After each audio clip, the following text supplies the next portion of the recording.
Hello students, welcome to unique classes of right way. आज बच्चे stats में हम लोग सेकेंड क्लास लेने जा रहे हैं और ये स्टैट्स 2 की क्लास है जो इंटरमीडिएट स्टैटिस्टिक्स है आपके कोर्स में। और इसके लिए आपको स्टैट्स 1 आना चाहिए। मैंने लास्ट क्लास में भी बताया था कि स्टैट्स 1 के लिए आपको क्या करना है। तो आप सर से बात करो कि आपको स्टैट्स 1 का एक्सेस कैसे मिलेगा। जो बच्चे पढ़ चुके हैं उनको दोबारा पढ़ने की ज़रूरत नहीं है। जो बातें यहाँ रिपीट होंगी उसको रिकॉल कराना हमारी रिस्पॉन्सिबिलिटी है, लेकिन एक बार भी पढ़ा हुआ होना चाहिए बच्चे। लेकिन कुछ बच्चे होते हैं जो एग्जाम के 1-2 दिन पहले पढ़ते हैं, उनको कुछ भी नहीं याद रहता, बहुत सारी चीज़ें छोड़ छोड़ के पढ़ते हैं। वैसे बच्चों के लिए कि आप स्टैट्स 1 जरूर एक बार गो थ्रू कर ले, कम से कम चैप्टर 3 और चैप्टर 4। ये 2 चैप्टर कर लोगे तो फिर स्टैट्स 2 भी आपको समझ में आएगा, अदरवाइज स्टैट्स 2 नहीं समझ में आएगा, क्योंकि ये स्टैट्स 1 का ही कॉन्टिन्यूशन है। और कैसे पढ़ना है ये तो आपको पता ही है। कैसे पढ़ना है ये सबको पता है। एक मोटी सी नोटबुक बनानी है, सारा कुछ उसी में होगा, रफ फेयर प्रैक्टिस जो भी करना है, न्यूमेरिकल कॉन्सेप्ट थ्योरी, हर चीज़ एक ही जगह होगा, क्योंकि अब इतना समय नहीं है कि फेयर और रफ इतना करते रहें। और हम लोग एक मॉडरेट स्पीड पे पढ़ाते ताकि आप साथ साथ नोट्स बना सको। साथ साथ नोट्स बनाने से होगा कि फिर आपको दोबारा वीडियो खोलने की ज़रूरत नहीं है। नहीं तो कई बच्चे क्या करते हैं कि पहले पढ़ लेते हैं फिर दोबारा वीडियो खोल करके नोट्स बनाते हैं, तो आप उस टाइमिंग से बच जाओगे। लेकिन हाँ, जो बच्चे ट्रैवल कर रहे हैं उनके लिए तो मजबूरी है, तो ट्रैवल का बहुत अच्छा से यूटिलाइजेशन वो कर सकते हैं कि पहले क्लास ले लें, फिर रुक रुक करके पॉज करके फास्ट में अपना नोट्स बना लेंगे घर पे पहुंच करके। ठीक है बच्चे, तो आज की क्लास हम लोग स्टार्ट करते हैं, लेकिन लास्ट क्लास का रिवीजन भी करते हैं थोड़ा बहुत। लास्ट क्लास में हमने क्या पढ़ा था? तो लास्ट क्लास में बच्चे हमने सैम्पलिंग के बारे में पढ़ा था कि सैम्पलिंग क्यों करते हैं, क्योंकि पूरे पॉपुलेशन को कवर करना हमारे लिए पॉसिबल नहीं होता है। तो इसलिए हम लोग छोटे छोटे सैंपल में डिवाइड करके और स्टडी करते हैं अपने मार्केट के बारे में, या कुछ भी जो भी हमें करना होता है, बिजनेस वगैरह। तो ये मैंने छोटे छोटे सैंपल बना रखे थे, सैंपल 1, सैंपल 2, सैंपल 3, सैंपल 4, बहुत सारे सैंपल में कन्वर्ट कर दिया। सारे सैंपल मीन को एक्स बार से रिप्रेजेंट करेंगे और सैंपल के स्टैंडर्ड डिवीजन को एस से रिप्रेजेंट करेंगे। पॉपुलेशन के मीन को म्यू से और पॉपुलेशन के स्टैंडर्ड डिवीजन को सिग्मा से रिप्रेजेंट करेंगे। ये जो सैंपल का मीन होता है ये हमें पॉपुलेशन मीन की तरफ लेता जाता है। कैसे? तो एक्सपेक्टेंसी के थ्रू, यानी सैंपल मीन की अगर आप एक्सपेक्टेड वैल्यू निकालते हो तो म्यू आ जाता है। तो इसलिए हम कहते हैं कि mean is estimator of mu. वैसे एस्टिमेटर को डिटेल में हमें चैप्टर 6 में पढ़ना है, लेकिन एक वर्ड याद रखने में कोई दिक्कत नहीं है कि अगर मान लो expectancy of alpha is equal to beta, तो अल्फा को एक्सपेक्ट किया जा रहा है कि बीटा की तरफ जाएगा, इसलिए alpha is the estimator of beta. वैसे ही एक्सपेक्टेंसी ऑफ सैंपल का variance is equal to population का वेरिएंस। तो इसी चीज को हम लोगों ने एक सैंपल के थ्रू पूरा प्रूव किया था, शो किया था या वेरीफाई किया था, बोल सकते हो। 3 टाइप के थे हमारे, 3 टाइप के गुड्स अवेलेबल थे, उसमें से सैम्पलिंग हमने की 2-2 की, और 2-2 का सैंपल हमने पूरा कंस्ट्रक्ट किया था। ये देखो, ये सारे सैंपल किए थे, इसलिए ये एग्जांपल बहुत इंपॉर्टेंट है, क्योंकि पहला जो क्वेश्चन होता है 10 मार्क्स का आपके पेपर का, वो इसी से होता है। तो यहाँ पे रिपीटेशन अलाउड नहीं था, एग्जाम में रिपीटेशन अलाउड हो सकता है, या फिर सैंपल साइज 3 ले सकते हैं, सैंपल साइज 4 ले सकते हैं, कुछ भी ले सकते हैं। वैसे 3 और 4 का नहीं देते क्योंकि उसमें बहुत सारे सैंपल बनने के चांसेस होते हैं। 2-3 देंगे तो फिर बहुत कम, मतलब सैंपल 8-10 में निपट जाए, इतना ही देंगे वो आपको। फिर सैंपल का मीन हमने निकाला था, सैंपल के मीन का डिस्ट्रीब्यूशन निकाला था, जो कि बहुत इंपॉर्टेंट है समझना। सैंपल का वेरिएंस निकाला था, उसका भी डिस्ट्रीब्यूशन टेबल बनाया था। फिर उसके बाद से सारे सैंपल मीन की प्रोबेबिलिटी निकाल करके फिर उनकी एक्सपेक्टेड वैल्यू निकाली थी, और वो आया था म्यू के बराबर। ये हमने न्यूमेरिकली वेरीफाई भी किया था। तो ये एग्जाम्पल काफ़ी इंपॉर्टेंट है, इसमें टाइम लग गया था। वो आप जब फर्स्ट क्लास लोगे मेरा यूट्यूब से, जिन बच्चों ने नहीं ली है, तो आपको समझ में आ जाएगा कि क्यों ये बातें कर रहे हैं कि टाइम लगता है। अब आज जो है, लास्ट क्लास में जो हमने एग्जाम्पल किया था वो डिस्क्रीट का था बच्चे। 3 टाइप के हमारे पास MP3 प्लेयर थे, ABC, तो वो डिस्क्रीट था, कॉन्टिन्यूएशन में नहीं था। आज जो हम लोग पढ़ने जा रहे हैं वो कॉन्टिन्यूअस वेरिएबल से एक एग्जाम्पल लेने जा रहे हैं, तो इसमें इंटीग्रेशन यूज होगा। तो इन सारी बातों को समझने के लिए आपको चैप्टर 3 और चैप्टर 4 का बैकअप होना चाहिए। जिन बच्चों ने नहीं पढ़ा वो चैप्टर 3 और चैप्टर 4 पढ़ लें, क्योंकि जो भी चीज़ें हमने सिंगल सैंपल के लिए की थी ना, सिंगल रैंडम वेरिएबल के लिए, अब सब कुछ 2-2 रैंडम वेरिएबल के लिए हो रहा है। तो इसलिए MME 1 का 3 और 4 आप, सॉरी, स्टैट्स 1 का 3 और 4 आपको आना जरूरी है। तो जरा देखें, आज हम लोग दूसरा एग्जाम्पल ले रहे हैं 5.22 आपके बुक से। रीडिंग है तो आप वहाँ देख सकते हो, नहीं है कोई बात नहीं, आप सुन भी सकते हो अगर रीडिंग अभी आपके पास नहीं है तो। ध्यान से सुनना। Service time for a certain type of bank transaction. Service time for a certain type of bank transaction is a random variable, यानी रैंडम वेरिएबल जो है वो सर्विस टाइम को बना दिया। कितना एक कस्टमर पे हम लोग सर्विस टाइम दे रहे हैं, जैसे कस्टमर केयर में जाते हो, आपका सिम खराब हो गया या कुछ भी हो गया तो वहाँ पे आपको टाइम देते हैं ना, एक टोकन दे देते हैं, आप वेट करते हो, लाइन में लगते हो, फिर आपका टोकन नंबर आता है, फिर आपको बुलाया जाता है। अब आपका प्रॉब्लम जब तक सॉल्व नहीं होगा तब तक वो आपके साथ रहेंगे, वहाँ के जो भी केयर टेकर होते हैं। अब आपका प्रॉब्लम हो सकता है 2 मिनट में हो जाए, 5 मिनट में हो जाए, आधा घंटा, 1 घंटा, जो भी लगेगा। तो वो जो टाइम आपको देते हैं ना उसको कहते हैं सर्विस टाइम। उसी सर्विस टाइम की बात हो रही है। Service time for a certain type of bank transaction is a random variable having an exponential distribution. अब एक्सपोनेंशियल डिस्ट्रीब्यूशन चैप्टर 4 में पढ़ा हुआ है, इसलिए आपको एक्सपोनेंशियल डिस्ट्रीब्यूशन आना चाहिए। एक्सपोनेंशियल डिस्ट्रीब्यूशन का कुछ याद है बच्चे, किसी को तो बताओ क्या होता था। गलत होगा तो कोई बात नहीं है, ट्राई तो करो, कम से कम नहीं बोलने से तो अच्छा गलत बोलो। एक्सपोनेंशियल डिस्ट्रीब्यूशन में क्या होता था, प्रोबेबिलिटी, एक रैंडम वेरिएबल होती थी और एक पैरामीटर होता था लैम्डा।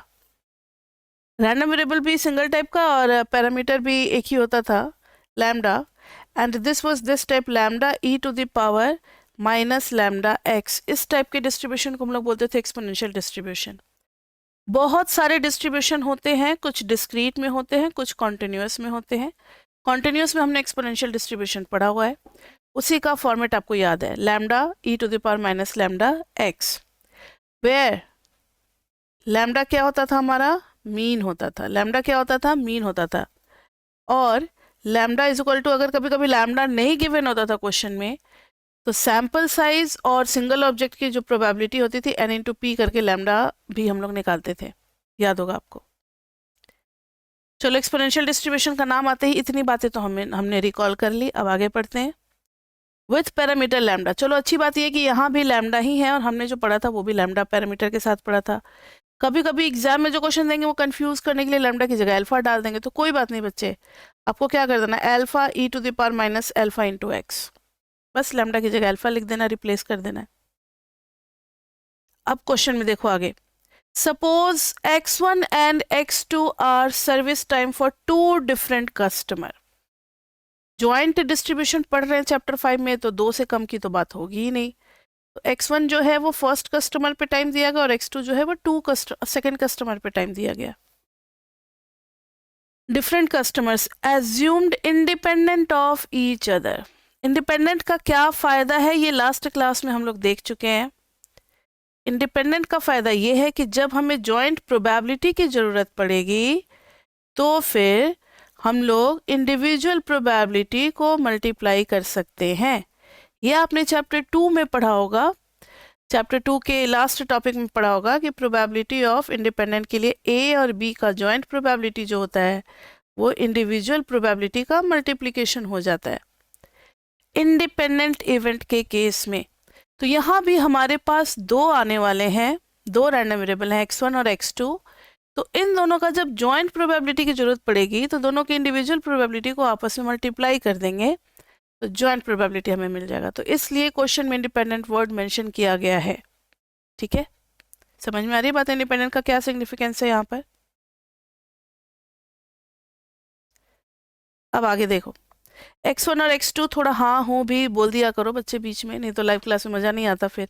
और ये जानबूझ करके क्वेश्चन पूछा जाता है हाँ हूँ बोलने के लिए बच्चों के लिए, ताकि ये लगे कि हाँ सारा कनेक्शन ठीक है, बच्चों तक आवाज़ जा रही है, ऑडियो वीडियो सब सही है, नेटवर्क कनेक्शन सब सही है। इसलिए भी आपको रिप्लाई करना होता है लाइव क्लास में, नहीं तो पता चला मेरी पूरी क्लास खत्म हो गई और कुछ नेटवर्क इशू था, फिर क्लास रिकॉर्ड नहीं हो पाई या बच्चों, फिर मुझे क्लास दोबारा रिकॉर्ड करना पड़ता है। इसलिए आप लोगों को भी कुछ रिप्लाई करते रहना चाहिए, ठीक है। और अगर क्वेश्चन है कोई तो आप बीच में क्वेश्चन भी पूछ सकते हो अनम्यूट करके। Suppose x1 and x2 are service time for 2 different customers assumed independent of each other. Consider the total service time t naught. यहाँ पे दे रखा है कि t not is total service time on 2 customer, यानी t naught भी एक random variable हो गया। ये बच्चे हम लोग 5.4 सेक्शन में पढ़ेंगे। अभी कौन सा सेक्शन चल रहा है हमारा, 5.3। 5.3 में एक एग्जाम्पल देखा था और ये दूसरा एग्जाम्पल चल रहा है हमारा। तो अभी हम लोग टी नॉट को एक रैंडम वेरिएबल मान सकते हैं, लेकिन इसी चीज़ को डिटेल में पढ़ेंगे 5.4 में, नेक्स्ट सेक्शन में यही टॉपिक डिटेल में पढ़ेंगे। अभी है दोनों का सम कर लिए, नेक्स्ट सेक्शन में पढ़ेंगे, फिर 5.5 में तो पढ़ेंगे कोई भी लीनियर कॉम्बिनेशन और रैंडम वेरिएबल का वो खुद भी एक नया रैंडम वेरिएबल हो जाता है।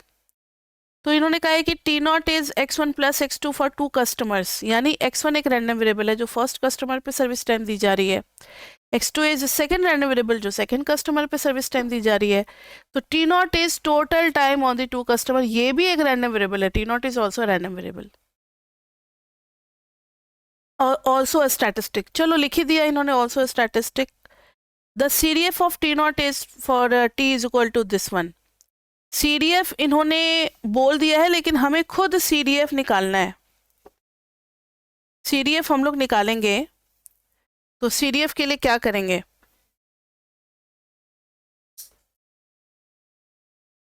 तो is also statistic the CDF of T0, CDF हमें निकालना है। तो write down first question number. Devour book में याद रखना, ये नहीं पता लगता कि क्वेश्चन कहाँ तक है और सोल्यूशन कहाँ से स्टार्ट हो रहा है, ये सारा कुछ एक ही साथ कर देते हैं, लेकिन हम लोग आपको हेल्प करेंगे कि अगर एग्जाम में आता है तो किस टाइप का आएगा। तो खाली एक्सपोनेंशियल डिस्ट्रीब्यूशन फॉलो करता है, ये दिया रहेगा, ये तो हमने खुद से लिखा है, और बोल देंगे कि find the CDF of T0, ये हो गया फर्स्ट पार्ट, ठीक है। और जगह छोड़ देते हैं, कुछ और आएगा तो फिर उसके लिए भी हम लोग यहाँ पर BC बना लेंगे। तो अब हम लोग A पार्ट को सॉल्व करना शुरू करते हैं। T0 का CDF चाहिए, और T0 किस टाइप का रैंडम वेरिएबल है बताओ मुझे।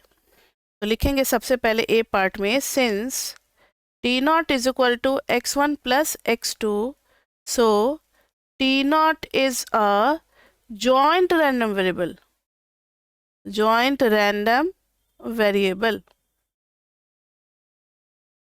इसकी अपनी ही प्रोबेबिलिटी होगी, इसकी क्या होगी? अपनी ही प्रोबेबिलिटी होगी। तो f जॉइंट के लिए लिखते हैं x1 रैंडम वेरिएबल और x2 रैंडम वेरिएबल, दोनों के लिए हो जाएगा f of x1 into f of x2। अच्छा, ये लिखते समय ना ये x1 और x2 जो है वो कैपिटल से स्मॉल हो जाते हैं, तो उससे आप कंफ्यूज मत होना, है सेम चीज़, ठीक है। यहाँ यहीं पे हम स्मॉल कर देते हैं, ठीक है सेम चीज़, कोई अलग चीज़ नहीं है। तो f of x1 into f of x2, और fx कौन सा डिस्ट्रीब्यूशन फॉलो कर रहा है बच्चे? एक्सपोनेंशियल। एक्सपोनेंशियल में आया lambda e to the power minus lambda x, तो यहाँ आ जाएगा lambda e to the power minus lambda x1। अब ध्यान देना बच्चे, यहाँ पर हम लोग लैम्डा 1 कर देंगे पहले रैंडम वेरिएबल के लिए, और इनटू आ जाएगा lambda 2 e to the power minus lambda 2 into x2। लेकिन दोनों सर्विस टाइम एक ही मतलब डिस्ट्रीब्यूशन से रिलेटेड है, एक ही एक्सपोनेंशियल डिस्ट्रीब्यूशन से रिलेटेड है, इसलिए लैम्डा 1 लैम्डा 2 अलग अलग ना लेकर के एक ही लैम्डा लेंगे। तो इस बात को मेंशन करना पड़ेगा हमें। तो लिखेंगे since x1 and x2 are, दोनों सेम ही पॉपुलेशन से ली गई है, are associated with the same population, are associated with the same population, so lambda 1 is equal to lambda 2 is equal to lambda ही एज्यूम कर लेते हैं। क्वेश्चन में दिया भी हुआ था विथ लैम्डा, दिया हुआ था ना लैम्डा, दोनों की जगह पे लैम्डा डाल देंगे। तो देखो अब क्या फॉर्मेट हो जाएगा, तो जॉइंट प्रोबेबिलिटी हो जाएगा हमारा lambda e to the power minus lambda x1 into lambda e to the power minus lambda x2, ये हो जाएगा lambda square e to the power minus lambda x1 into e to the power minus lambda x2। चलो joint probability तो आ गई। अब हमें निकालना है CDF के लिए बच्चे देखो ध्यान से, कैपिटल F यूज करते हैं हम लोग CDF के लिए। किसका CDF निकालना है? T0 का। किसका CDF निकालना है? T0 का। और CDF के लिए एक पर्टिकुलर वैल्यू होनी चाहिए, जैसे अगर आपको चैप्टर 4 में आपने पढ़ा हुआ है तो हम लोग निकालते थे fx, तो फिर वहाँ पर इंटीग्रेशन करते थे py dy का, और y की वैल्यू जहाँ भी स्टार्टिंग होती थी, चाहे 0 से x तक जाते थे, याद है? मतलब CDF CDF जो है वो स्टार्टिंग से लास्ट में अगर सपोज करो इन्फिनिटी है, लेकिन कहीं एक मतलब जिसको जनरल वैल्यू कही जाती है उसको ले लेते हैं x तक जाता है। अब x यहाँ से यहाँ तक भी हो सकता है, कभी x यहाँ भी हो सकता है, कभी x यहाँ भी हो सकता है, वो तो जैसा डालोगे वैसा x आ जाएगा। x एक जनरल वैल्यू है जो कि फ्लक्चुएट कर सकता है, किसी भी रैंडम वेरिएबल पे एडजस्ट हो सकता है। x रैंडम वैल्यू है, फ्लक्चुएटिंग वैल्यू है, CDF के अंदर हम वो डालते हैं। तो उसी तरीके से CDF के अंदर स्मॉल t डालते हैं जो कि फ्लक्चुएटिंग वैल्यू होगी किसकी, T0 की। भाई T0 कहाँ से कहाँ तक वेरी करेगा, T0 जो है वो 0 से इन्फिनिटी तक जाएगा। हमने स्मॉल t मान लिया, स्मॉल t जो है वो फिक्स्ड वैल्यू होगी, क्योंकि जब आप CDF में एक वैल्यू पुट करते हो तो उस पर्टिकुलर टाइम पे आप एक टाइम पे CDF निकाल रहे होते हो, तो वो स्मॉल वैल्यू t हमने ले ली। समझ में आ रही है बात? तो f T0 t ये CDF हम लोग निकालने जा रहे हैं। बच्चे CDF पे आ गए, तो इसके लिए है इंटीग्रेशन तो होगा, और इस बार दो रैंडम वेरिएबल भी है x1 और x2। तो किस टाइप का इंटीग्रेशन हम लोग यूज करेंगे, सिंगल से तो बात बनेगी नहीं।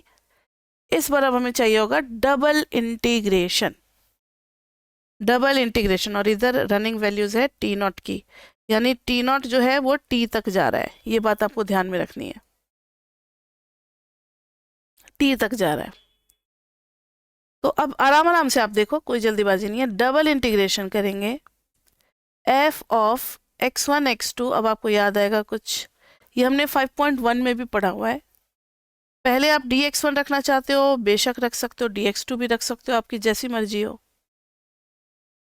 अगर आपने पहले dx1 रखा है तो जो नियरर इंटीग्रेशन है इंटरनल, वहां पे x1 की वैल्यू डालेंगे। तो यहाँ पे आ जाएगा x1 इज इक्वल टू 0 से लेकर के, और ये डिपेंडेंट होता है, बाहर वाला इंडिपेंडेंट होता है। ये सब 5.1 में पढ़ा चुके हैं। तो x2 की वैल्यू 0 से x2 कहाँ तक जाएगी, सर्विस टाइम बताओ मुझे, कुछ आइडिया लग रहा है, स्क्रीन पे दिख रहा है?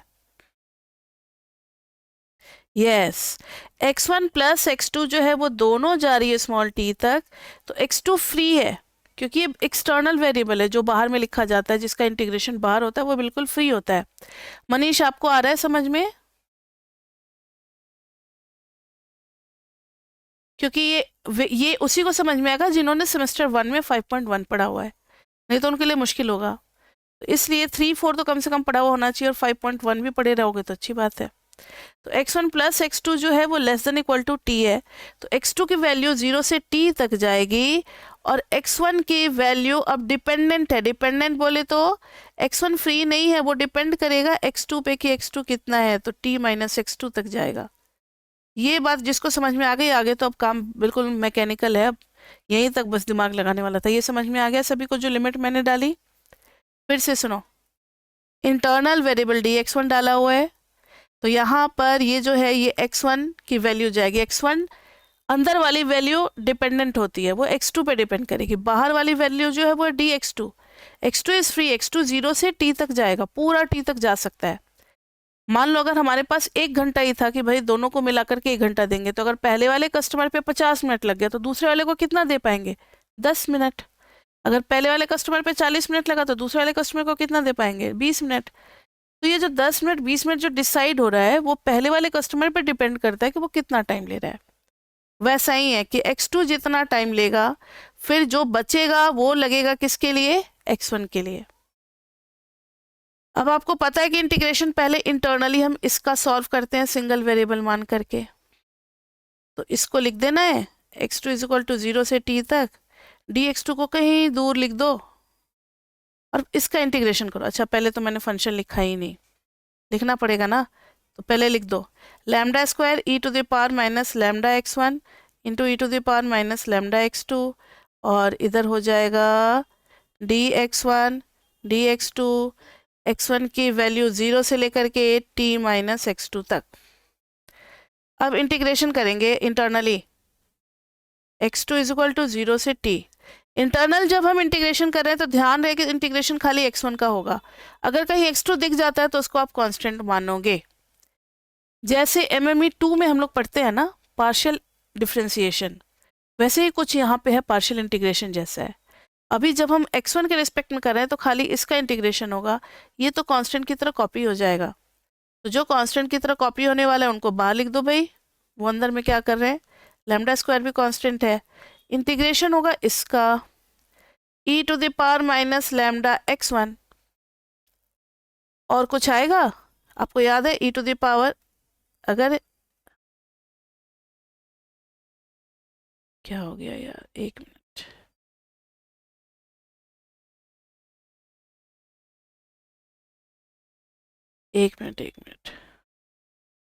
अगर e to the power 3x है तो उसका इंटीग्रेशन क्या होता था, 12th क्लास में आपने पढ़ा होगा। अगर e to the power 3x है तो इंटीग्रेशन में क्या करते थे हम लोग, e to the power 3x तो कॉपी कर देते थे, और जो x का कोफिशिएंट होता था वो कहाँ आता था, नीचे, याद है। तो कुछ वैसा ही चलेगा यहाँ भी, e to the power minus lambda x1 को तो कॉपी कर दिया और माइनस लैम्डा को नीचे लिख दिया, और अब x1 की लिमिट डालेंगे 0 से कहाँ तक, t माइनस x2 तक, और dx2 का भी काम बचा है। अब देखो एक लैम्डा से लैम्डा कैंसिल, माइनस भी बाहर आ गया, minus lambda integration e to the power minus lambda x2, और इसमें डालेंगे हम लोग क्या, आप समझ रहे हो ना, इसको मैंने कैंसिल कर दिया और इसका माइनस भी बाहर लिख दिया। अभी इसको बाहर नहीं लिख सकते क्योंकि अभी dx2 वाला बचा हुआ इंटीग्रेशन करना, इसलिए अभी इसको बचा करके अंदर ही लिख रहे हैं।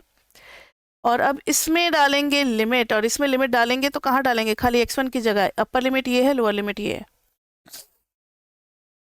तो यहाँ पे आ जाएगा e to the power minus lambda, x1 की जगह t माइनस x2, और फिर minus e to the power minus lambda, x1 की जगह पे 0 और dx2। समझ में आ रही है बात, किसी को कोई कंफ्यूजन, ठीक है।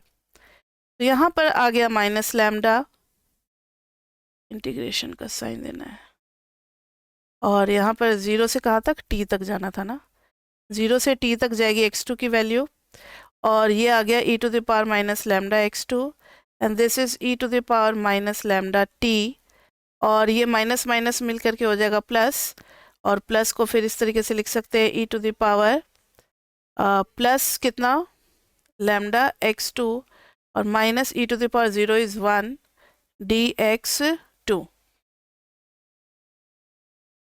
अब इसको जब मल्टीप्लाई करेंगे माइनस लैम्डा, इन दोनों को देखो ना, e to the power minus lambda x2 और e to the power plus lambda x2, दोनों एक दूसरे को कैंसिल कर देंगे, होगा ये e to the power minus lambda t और e to the power minus lambda x2 plus lambda x2, और ये तो मल्टीप्लाई हो रहा है ना, और minus e to the power minus lambda x2, एक बार ये इन दोनों के साथ, एक बार 1 के साथ, फिर dx2, तो ये तो 0 ही हो गया, 0 हो गया तो 1 हो गया, माइनस लैम्डा 0 से t e to the power minus lambda t, और फिर minus e to the power minus lambda x2 dx2। अब बहुत ही सिंप्लीफाई हो गया है। अब x2 के रिस्पेक्ट में सब कुछ नजर आना चाहिए, तो e to the power minus lambda t क्या होगा हमारा, constant, e to the power minus lambda t क्या होगा हमारा, कांस्टेंट, और कांस्टेंट के साथ इंटीग्रेशन में क्या लग जाता है बताओ जल्दी,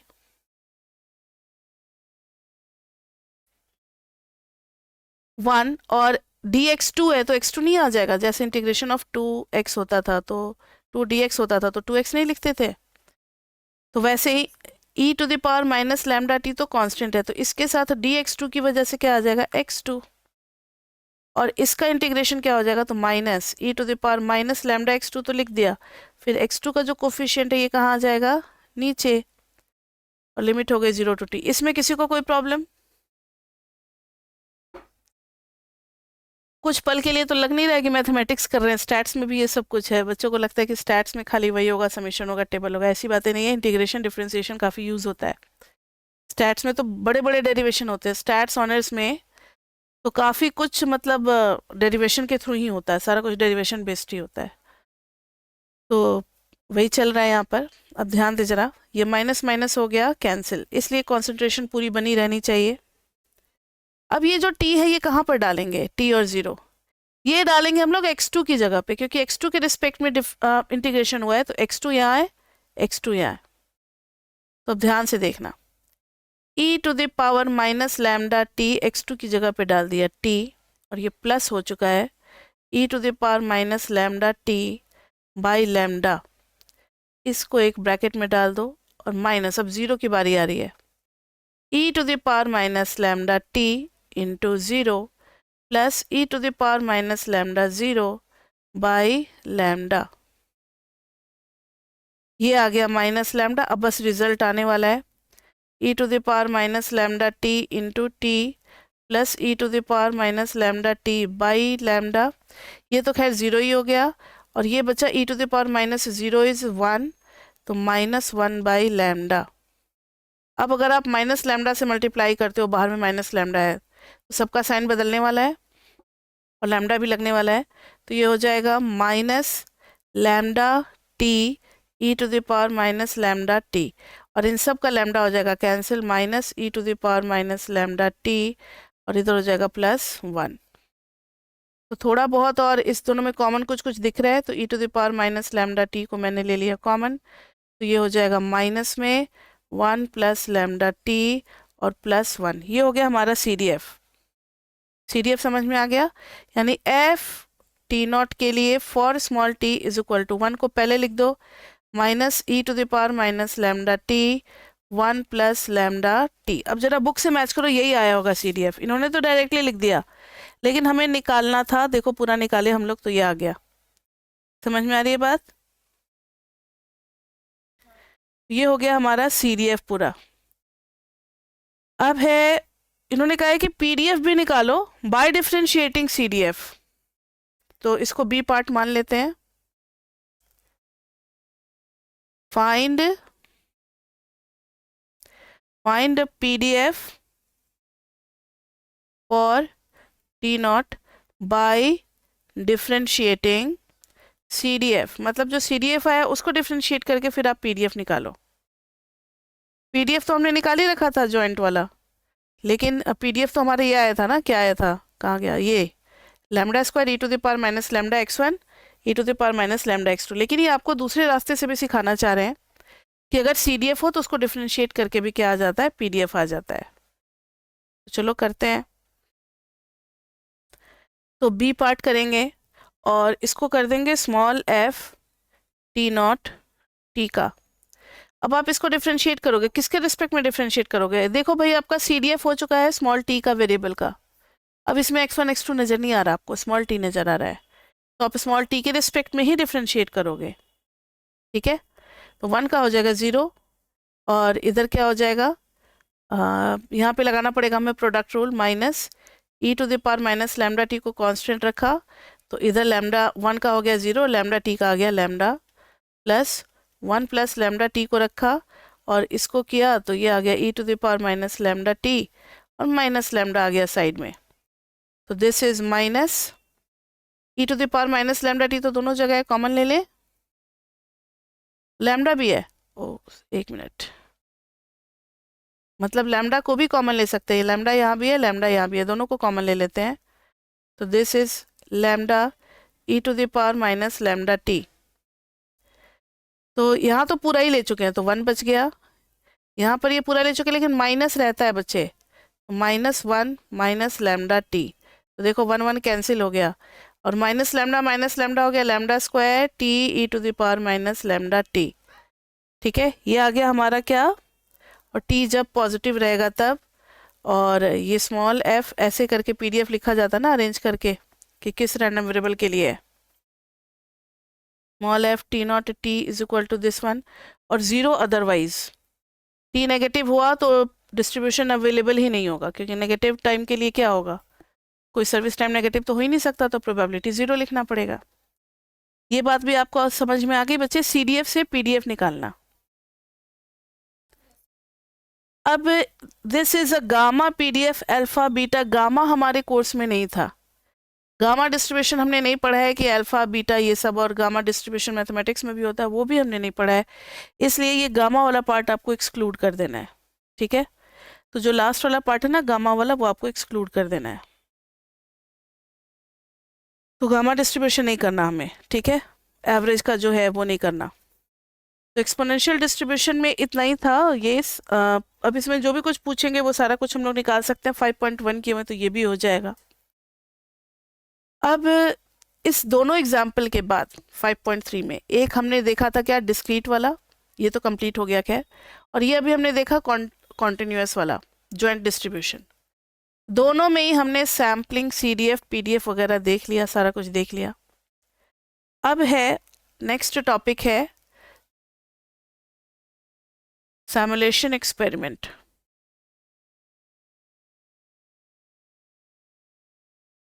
बेसिकली ये प्रैक्टिकल का पार्ट है, ये आपको बस समझ लेना है, इसमें कुछ करना नहीं है। और स्टैट्स में भी प्रैक्टिकल होता है। वैसे यही स्टैट्स और मैथ्स आगे चल करके कंबाइन होकर के आपका बन जाएगा इकोट्रिक्स सेमेस्टर 4 में। सेमेस्टर 4 में जब इकोनोमेट्रिक्स पूरे पेपर का नाम है, शॉर्ट में इकोट्रिक्स बोलते हैं, अब तो और भी शॉर्ट फॉर्म आ गया, एट्रिक्स सीधा बोलते हैं या सीधा ट्रिक्स बोलते हैं, सबको पता होता है। तो एट्रिक्स पेपर बोलो, इकोनोमेट्रिक्स बोलो या इकोट्रिक्स बोलो, जो भी बोलो। तो इकोट्रिक्स पेपर में अब प्रैक्टिकल भी आपको करना होता है, तो सारे सॉफ्टवेयर पैकेजेस ऑलरेडी बनाए हुए हैं, आपको सिर्फ डेटा की एंट्री करनी है और सारा कुछ वो निकाल करके ऑलरेडी दे देता है हमें। तो वहाँ पे ना हिस्टोग्राम बनाना वगैरह बहुत ईजी होता है, बस एक कमांड टाइप करते हैं हिस्ट और एड्रेस दे देते हैं डेटा का, तो वो पूरा हिस्टोग्राम बना करके शो कर देता है हमारे स्क्रीन पे। और प्रैक्टिकल करना है, प्रैक्टिकल के मार्क्स भी आपके लगेंगे। तो यहाँ पर अभी आप आपको सिर्फ थ्योरेटिकली समझा रहे हैं, लेकिन ये चीज़ आगे चल करके प्रैक्टिकल में आपको हेल्प करेंगी सेमेस्टर 4 में। तो देखते हैं ज़रा सिमुलेशन एक्सपेरिमेंट में क्या है। इसमें सिर्फ इतना ही है कि अगर आप एक ही डेटा से अगर आप सैंपल अलग अलग निकालते हो, ठीक है, बस रिजल्ट समझा रहे हैं। तो जरा देखना एग्जाम्पल 5.25 में ABCD, जैसे जैसे n की वैल्यू बढ़ेगी, n is what, sample size, n increases then जो हमारा सैंपल का मीन होता है, ठीक है, based on a large n tends to a closer mu than x bar based on a small n। इसका क्या मतलब हुआ, अगर छोटा सैंपल साइज है तो पॉपुलेशन मीन और सैंपल मीन में ज़्यादा गैप होगा। ज़्यादा गैप होगा मतलब हिस्टोग्राम फैला हुआ होगा और सारे सैंपल मीन आपको अलग ज़्यादा दूरी पे दिखेंगे। लेकिन अगर सैंपल साइज बढ़ा देते हो तो फिर वो दोनों क्लोज आ जाएंगे। पॉपुलेशन मीन तो फिक्स होगा, सैंपल मीन क्या आ जाएगा, क्लोज आ जाएगा। किसके क्लोज आ जाएगा, पॉपुलेशन मीन के। इससे आप क्या समझते हो कि जैसे जैसे हम सैंपल साइज बढ़ाते जाएंगे ना, वो सैंपल जो है वो पॉपुलेशन का रूप लेता जाएगा, पॉपुलेशन की तरफ, पॉपुलेशन की वैल्यू की तरफ जाने लगेगा, पॉपुलेशन की सारे डेटा हमें रिजल्ट में देने लगेगा, ठीक है। तो जरा देखें आप, तो एग्जाम्पल 5.23 में आप देख सकते हो, एग्जाम्पल 5.23 में इन्होंने 4 सैंपल साइज के लिए काम किया है। ए पार्ट में लिया है n is equal to 5 sample size लिया है, बी में लिया है n is equal to 10, c में लिया है n is equal to 20, d में लिया है n इज इक्वल टू 30। तो देखना फर्स्ट फिगर जो इन्होंने हिस्टोग्राम निकाला है पूरे डेटा का, वो थोड़ा फैला हुआ है, देख रहे हो कि आप, हम बस रफ डायग्राम ही बना रहे हैं, कोई बहुत ज़्यादा इतना फेयर नहीं बना रहे, फैला हुआ है, स्प्रेड है लेफ्ट और राइट के बीच में। जैसे 10 किए थोड़ा सा क्लोज आ गया, आप देख रहे होंगे क्लोज आ गया, और जैसे ही 20 किए तो और ज़्यादा क्लोजर आ गया, पतला पतला हिस्टोग्राम बना लेकिन क्लोजर आ गया, नैरोअर होता गया, नैरोअर। तो जैसे जैसे सैंपल साइज हम लोग बढ़ाते चले जाते हैं ना, हिस्टोग्राम क्या होता चला जाता है, नैरोअर। नैरोअर बोले तो ये म्यू है, तो अब सैंपल मीन क्लोजर आ गया। अगर ये म्यू है तो सैंपल मीन इतना दूर आ गया, मतलब दूर है और क्लोजर होता चला जा रहा है। तो यही इसमें देखोगे तो इसमें सबसे क्लोज होगा। आप बुक में ज़्यादा अच्छा देखोगे, मेरे में आपको फिर भी मैंने कोशिश की है समझाने की, बस इतना ही समझ लो कि जैसे जैसे सैंपल साइज बढ़ता चला जा रहा है, n इज इक्वल टू 5 से n इज इक्वल टू 10 हुआ, 10 से 20 हुआ, 20 से 30 हुआ, तो देखना कि वो ना नैरोअर होता जाएगा, विड्थ उसकी कम होती चली जाएगी, यानी जो सैंपल मीन है वो किसके क्लोज होता जाएगा, पॉपुलेशन मीन के क्लोज होता जाएगा। तो इसी को CLT भी बोलते हैं, इसको क्या बोलते हैं? Central limit theorem. ये आपने पहले पढ़ा था, ये मैंने चैप्टर 4 में पढ़ाया था। ये CLT से ही मैच करता है। CLT का यूज हम लोग करते थे ना चैप्टर 4 में, कि अगर वो पढ़ा था हमने नॉर्मल डिस्ट्रीब्यूशन, और कितना सैंपल साइज होना चाहिए था मिनिमम, जिसके बाद से हम लोग नॉर्मल डिस्ट्रीब्यूशन एज्यूम कर लेते थे। जल्दी बताओ। रूल ऑफ थंब था, एक n की वैल्यू थी, हम लोग बोलते थे कि इतना है, नहीं याद है किसी को, कोई बात नहीं। n 30 से ज़्यादा हो अगर, तो फिर हम लोग क्या यूज़ करने लगते हैं? नॉर्मल उसको मान लेते हैं। 30 के नीचे होता है तो थोड़ा सा दिक्कत होती है नॉर्मल मानने में, लेकिन 30 के ऊपर हम लोग फिर उसको नॉर्मल मान सकते हैं। याद रहेगा आगे से ये वैल्यू 30 याद रख लेना, क्योंकि फिर चैप्टर 7 में हम आपसे पूछेंगे कि किस वैल्यू के बाद हमें जेड यूज़ करना है, किसके पहले टी यूज़ करना है। ये सारा कुछ चैप्टर 7 में फिर आएगा जब कॉन्फिडेंस इंटरवल पढ़ाएंगे। तो ये था सिमुलेशन ऑफ एक्सपेरिमेंट, और बस यही है, एक और एग्जांपल समझाया हुआ है और एक एनपीपी के बारे में बताया हुआ है। एनपीपी अभी आपको समझ में नहीं आएगा, एनपीपी बस एक जान लो, जैसे एक जीके का 1 नोट होता है। तो इसको बोलते हैं नॉर्मल प्रोबेबिलिटी प्लॉट।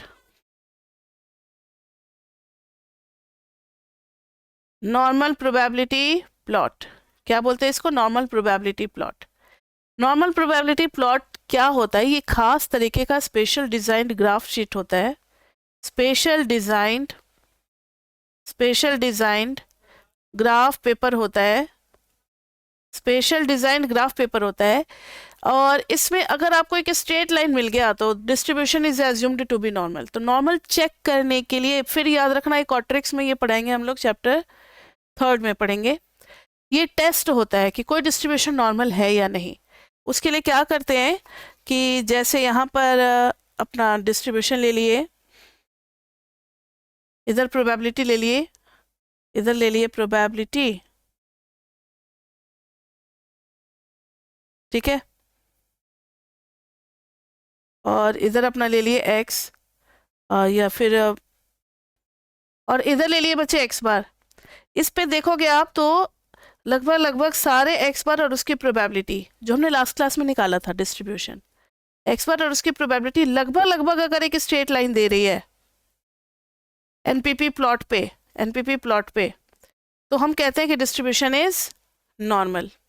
अगर स्ट्रेट लाइन नहीं मिल रहा है तो फिर डिस्ट्रीब्यूशन नॉर्मल नहीं होता है। तो ये एनपीपी प्लॉट जो होता है, ये एक मेथड है चेक करने का कि जो भी डिस्ट्रीब्यूशन हमें दिया गया है वो नॉर्मल डिस्ट्रीब्यूशन फॉलो करेगा या नहीं करेगा, ठीक है। तो ये इतना था आपका 5.3 में, ये इतना था 5.3 में, और 5.3 में इतना ही बस हमें देखना था कि what is population, what is sample, sampling distribution क्या होता है, उसका हेल्प क्या होता है कि पूरे पॉपुलेशन को हम कवर कर नहीं सकते और हमें एनालिसिस करना है। बिजनेस, कोई भी बिजनेस जब हम स्टार्ट करते हैं तो आइडिया आप नहीं देखते हो, ये आजकल बहुत चल पड़ा है, स्टार्टअप के न्यू आइडियाज़ है मेरे पास। मतलब कई बंदे ऐसे निकल करके मार्केट में चले हैं जिनको बिजनेस नहीं खड़ा करना है, लेकिन उनके पास नए नए स्टार्टअप का पूरा प्रोजेक्ट का प्लान होता है, वो अपने प्लान को सेल करते हैं। कई लोग ऐसे हैं जिनके पास थोड़ी बहुत पैसा है, कैपिटल है इन्वेस्ट करने को, लेकिन उन्हें समझ में नहीं आ रहा कि भाई हम कौन सा बिजनेस करें, किस बिजनेस में इन्वेस्ट करें, किस में जल्दी रिटर्न आएगा। अगर जल्दी रिटर्न आएगा तो फिर कम रिटर्न पे ही गुजारा करना पड़ेगा। कुछ ऐसे बिजनेस होते हैं जिसमें पेशेंस रखो तो फिर लंबा रिटर्न आएगा, ज़्यादा रिटर्न आएगा। तो वो, और आपका कैपिटल इन्वेस्टमेंट कितने का है, रेंज कितने का, तो आप बिजनेस आइडियाज़ परचेज करते हो। ऐसे लोग जो दिमाग वाले बंदे होते हैं, आप उनसे बिजनेस आइडिया परचेज करते हो, फिर आप उस बिजनेस में अपना इन्वेस्ट करते हो, आप अपना बिजनेस करते हो। तो वो जो बिजनेस आइडिया जो बनाते हैं ना, वो लोग सारा एनालिसिस करके रखे रहते हैं।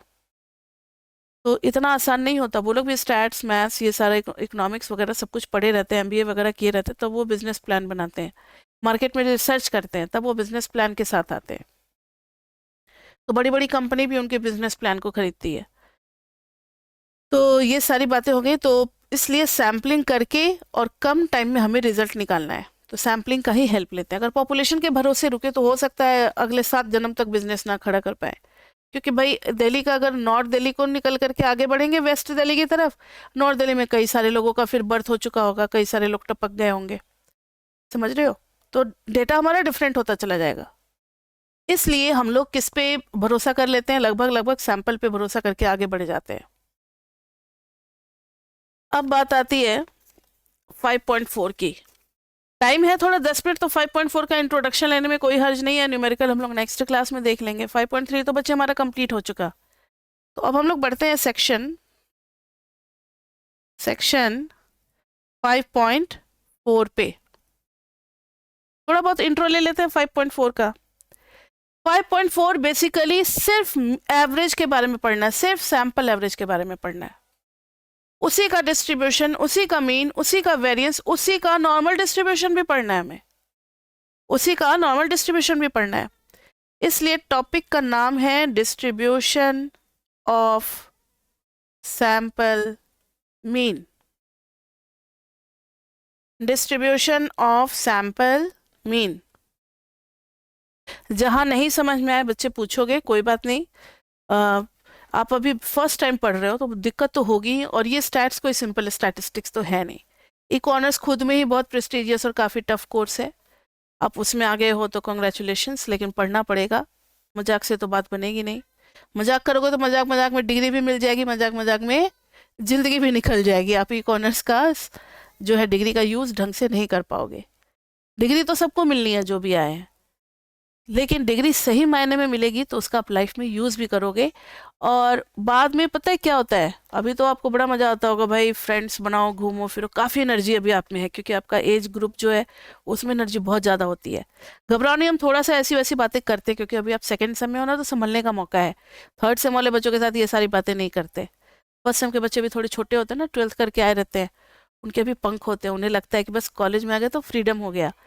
तो आप ई कॉर्नर्स में उतना फ्रीडम नहीं महसूस कर सकते। उस फ्रीडम के लिए आपको मिलेगा, सेमेस्टर ब्रेक मिलेगा, उसमें आप करना अपना।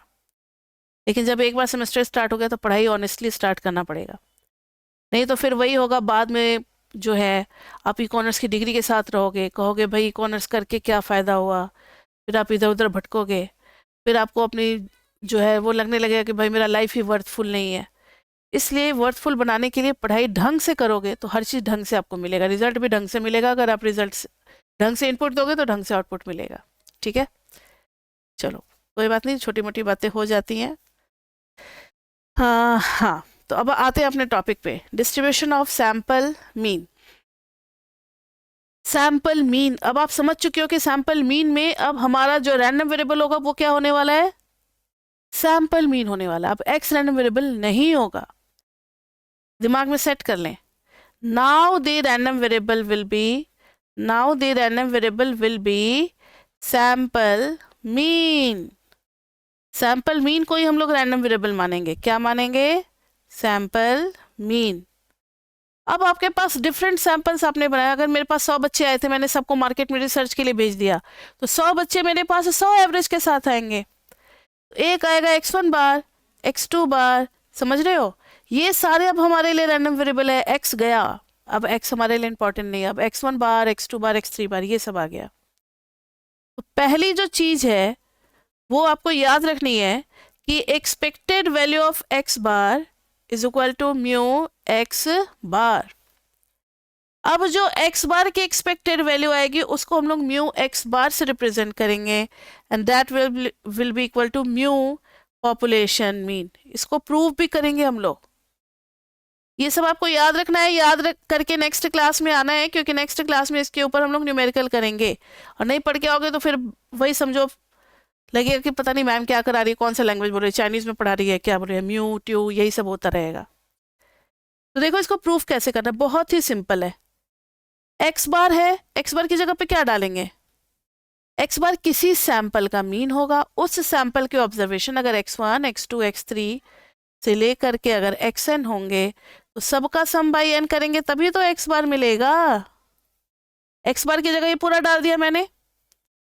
अब एक्सपेक्टेंसी का रूल होता है जो चैप्टर 3 से पढ़ाते चले आ रहे हैं कि 1/n कांस्टेंट है तो वो आ जाएगा बाहर में, और एक्सपेक्टेंसी लग जाएगी सबके ऊपर, तो एक्सपेक्टेंसी डिस्ट्रीब्यूट हो जाएगा, ब्रेक हो जाएगा।